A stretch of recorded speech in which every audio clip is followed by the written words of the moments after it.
Welcome back to another Buc-ee's construction update video.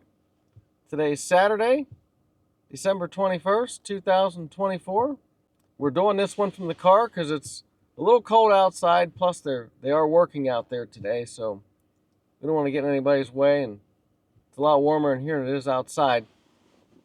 So today we flew the drone, and I think the one of the most noticeable things that you see today, it changed from last week. They've dug the hole for the fuel tanks, and they're over there working on it now.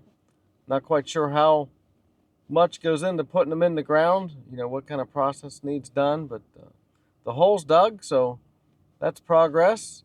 One other thing that I noticed, they've dug 3 holes in the area where the foundation of the building is going to go.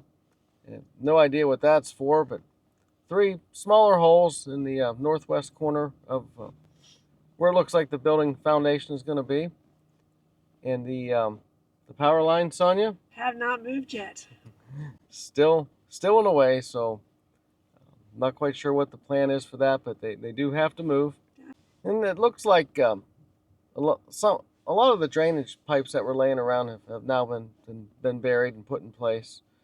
So there's quite a bit of progress since they got started back up last week. Got some live action today. Yeah, it's always nice to catch some video while they're actually out there working.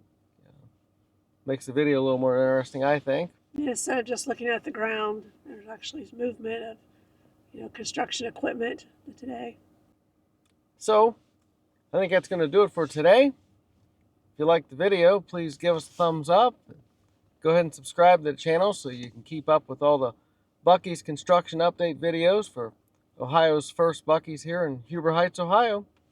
As always, thanks for watching. See you down the road. Merry Christmas. Merry Christmas.